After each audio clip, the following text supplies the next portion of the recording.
لازم تسمع الفيديو ده قبل ما تروح تشتري حزمة من الحزم الجديدة وتقع في الخطأ الكبير.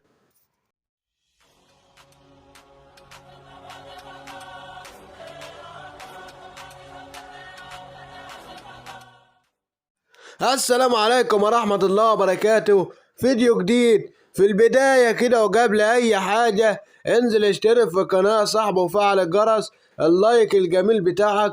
النهاردة يا صاحبي جايب لك الخلاصة في الحزم الجديدة. بعد ما تكمل معايا الفيديو ده للنهاية هتعرف كل حاجة وكل حزمة هتستفيد بيها ازاي، وهتفهم معايا كل حاجة يا صاحبي. طبعا ظبطنا اللغة للغة العربية يا صاحبي علشان نشوف مع بعض تفاصيل الباكات يا صاحبي. فيلا بينا على طول يا صاحبي، نخش بينا على المتجر يا صاحبي على طول، ونجيب يا صاحبي الحزم ونخش بقى على الحزم. طبعا احنا معانا حزمة برشلونة، ومعانا حزمة مانشستر يونايتد، ومعانا حزمة الارسنال.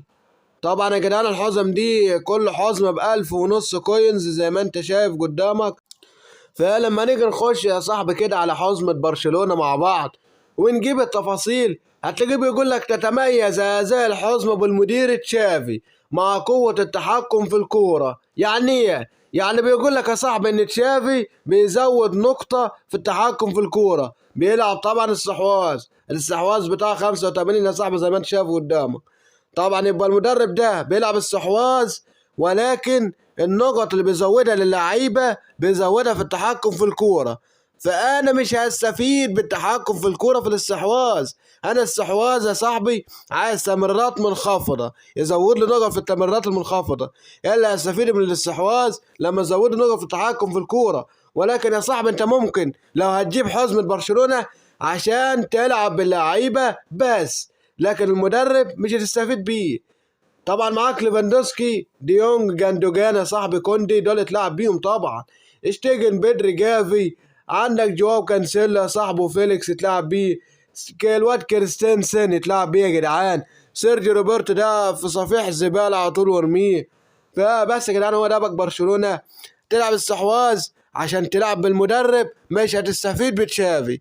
بتلعب استحواذ وعايز تجيب باك برشلونة هتستفيد باللعيبة بس، انما المدرب مش هتستفيد بيه. لما نخش بقى على حزمة مانشستر يونايتد يا صاحبي وعمك إيريك تين هاج، بيقول لك تتميز هذه الحزمة بالمدير إيريك تين هاج مع قوة السرعة. ولما ننزل تحت بيقول لك بيزود نقطة في إحصائيات السرعة. يعني ايه؟ اقول لك يا صاحبي ان المدرب ده بيلعب بطريقه اللونج بول كونتر. يعني ايه لونج بول كونتر؟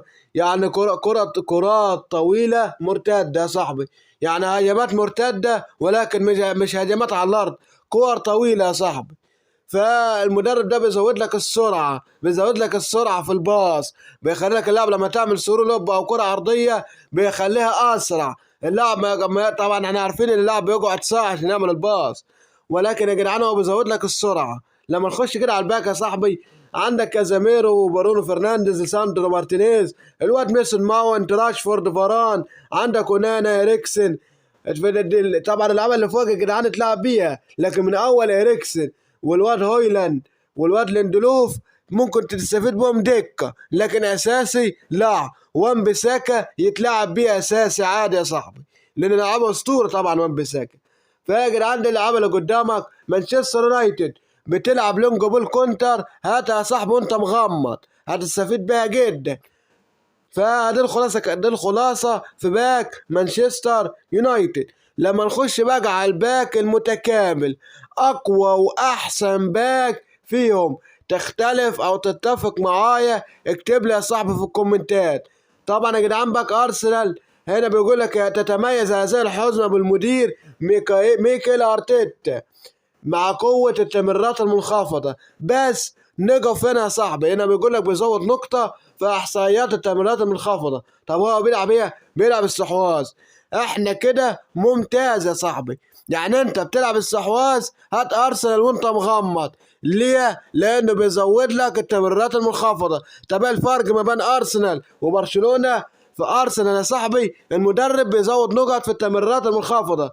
التمريرات المنخفضة بتعزز لك اسلوب الاستحواذ، انما برشلونة كان بيزود لك يا صاحبي في التحكم في الكوره، فانا مش هستفيد بالتحكم في الكوره. طبعا ده يا جدعان الالعاب اللي قدامنا اللي هتقدر تستفيد بيها كلهم طبعا ممتازين، كلهم تلعب بهم اساسيين يا صاحبي.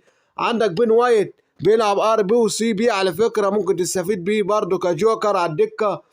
طبعا يا جدعان عندك الواد تومياسو باك دفاعي ممتاز. فبس كده يا جدعان، كده انت يا صاحبي فهمت الدنيا وكل حاجة وضحت قدامك. انت بتلعب يا صاحبي اسلوب لعبك استحواذ، عايز تجيب الحزم عشان المدرب، فانت يا صاحبي هات ارتيتا، هتستفيد بالمدرب وهتستفيد باللعيبة لعبة ممتازة. بتلعب لونج بول كونتر يا صاحبي، عندك حزمة مانشستر يونايتد، هتستفيد بالمدرب وهتستفيد باللعيبة لعيبة ممتازة. بتلعب استحواذ وعايز عايز تجيب حزمة برشلونة، فانت كده يا صاحبي هتستفيد باللعيبة بس مش هتستفيد بالمدرب، لان المدرب يا صاحبي بيزود لك نقط في التحكم في الكورة وانت مش هتستفيد بالتحكم في الكورة. طبعا يا جدعان اقوى باك من وجهة نظري في الباكات دي متكامل هو باك ارسنال لو انت بتلعب استحواذ، وباك مانشستر يونايتد لو انت بتلعب لونج بول كونتر. باك برشلونة هتلعب باللعيبة بس، هتلعب باللعيبة بس يا صاحبي، مش هتعرف تلعب بالمدرب لانه مش هيفيدك. النقط اللي بيزودها انت مش هتستفيد بيها.